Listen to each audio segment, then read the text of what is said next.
अनिल को बचपन से बाबा, जोगियों और जंतर मंतर पर बड़ा भरोसा था। उसे कोई कुछ भी जादू टोना बता दे, कुछ भी कह दे, वो तुरंत मान लेता था। अरे अनिल भाई, यहाँ कैसे? ओ मिहिर, कैसे हो? पूरे 10 साल बाद तुम्हें देखा है। बस ठीक हूँ। ऑफिस के काम से 2-3 दिन के लिए यहाँ आया हूँ। अच्छा अच्छा। अरे तुमने आज तक ये हरा पत्थर पहन रखा है? हाँ भाई, कॉलेज के समय पूरी पॉकेट मनी देकर उस जादूगर से पत्थर लिया था। उसने कहा था इसे पहनते ही मैं बड़ा आदमी बन जाऊंगा। तो भाई पत्थर ने कोई कमाल दिखाया?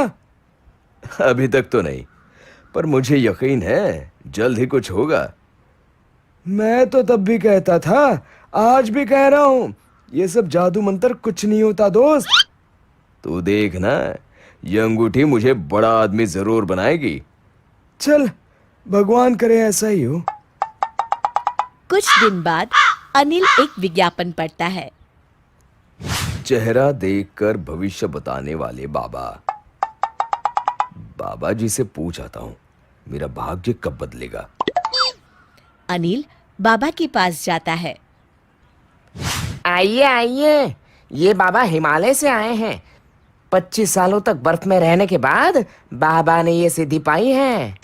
सिर्फ 5,000 रुपए दीजिए और अपना भविष्य देखिए। 5,000? ये तो बहुत ज्यादा है। कुछ कम नहीं हो सकता क्या? यहाँ क्या प्याज बिक रहा है जो तुम मोल भाव कर रहा है? पूरे पैसे निकाल वरना निकल ले। अरे नहीं नहीं, मैं तो मजाक कर रहा था। ये लो पैसे। बाबा जी, मैं बहुत परेशान हूँ। 10 साल से बड़ा आदमी बनने के सपने देख रहा हूँ। ये सपने कब पूरे होंगे? कभी नहीं। तेरे चेहरे पर लिखा है, तू अगले 2 महीने में मर जाएगा। ये आप क्या कह रहे हैं बाबा जी? यही सच है। अनिल रोते रोते घर आता है। रात भर वो कुछ सोचता रहता है। सुबह होते ही वो बैंक चला जाता है। सर, मुझे 1 करोड़ का लोन चाहिए। ठीक है, आप जरूरी कागज ले आइए। अनिल को लोन मिल जाता है। अगले दिन बानी, ये लो तुम्हारे नए बंगले की चाबियां। अब तुम्हें इस छोटे से घर में रहने की कोई जरूरत नहीं है। क्या बात कर रहे हैं जी? हाँ, सही कह रहा हूं। जल्दी तैयार हो जाओ, तुम्हें अपना नया बंगला दिखा कर आता हूं। बानी तैयार होकर बाहर आती है तो देखती है बाहर एक चमचमाती कार खड़ी है। क्या क्या ये कार हमारी है? हाँ हाँ, हमारी ही है। आओ बैठो। अनिल बानी को बंगला दिखाकर घर ले आता है। अगली सुबह बानी, अगले महीने हम बंगले में शिफ्ट हो जाएंगे। उससे पहले सिंगापुर घुमाते हैं। क्या ये सब क्या हो रहा है? कहीं मैं सपना तो नहीं देख रही? नहीं, ये सब सच है। घूम के आते हैं, फिर मैं तुम्हें सब बताऊंगा।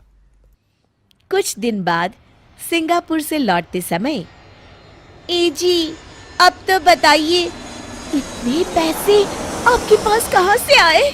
देखो, तुम घबराना मत, मेरी बात ध्यान से सुनो। बोलिए। अब मेरी जिंदगी बस 1 महीने की और है। हाय, मैं मर गई। नहीं नहीं, तुम नहीं, मैं मरने वाला हूं। अब चुप होकर मेरी बात सुनो। बोलिए। मैंने 1 करोड़ का लोन लेकर तुम्हारे लिए गाड़ी और बंगला लिया है। तुम्हें सिंगापुर भी घुमा दिया। मैं मर गया तो लोन नहीं चुकाना पड़ेगा। मैं तो जा रहा हूं, पर मैंने तुम्हारे ऐशो आराम की व्यवस्था कर दी है। पर आप क्यों मर रहे हो? मुझे एक बहुत बड़े बाबा जी ने बताया है कि मैं मरने वाला हूं। अच्छा, जाने से पहले अगर मेरे सोने की कंगन। मैं मर रहा हूं, तुम्हें अपने गहनों की पड़ी है।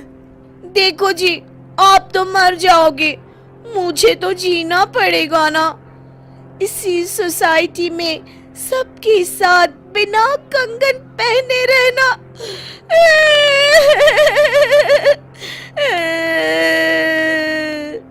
अच्छा, चलो कुछ पैसे बचे हैं, तुम कंगन भी ले ही लो। 1 महीने बाद। ये बंगला तो बहुत सुंदर है जी। मुझे क्या, मैं तो अब मौत के दिन गिन रहा हूँ। गिनने की कोई जरूरत नहीं, मुझे सब याद है। कल 2 महीने होने वाले हैं। हे भगवान, कैसी बीवी दी है तूने मुझे, मेरी मौत का दिन याद किए बैठी है। अगली रात।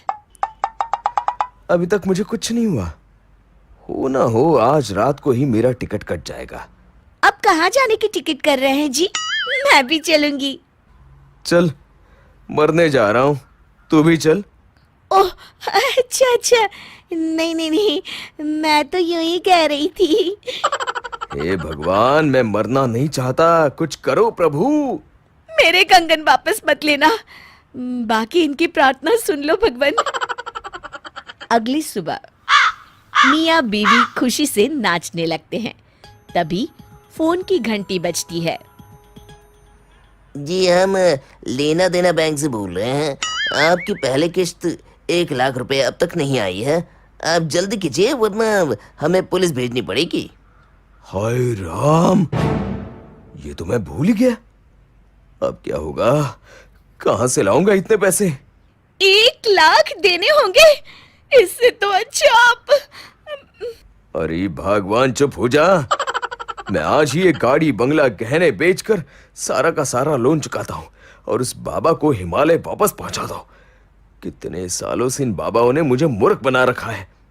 आज समझ आया, ये सब फालतू की बातें हैं। सच कहते हैं, जान बची तो लाखों पाए। आपकी जान बच गई, पर मेरे कंगन तो चले गए ना। हाय मेरे कंगन।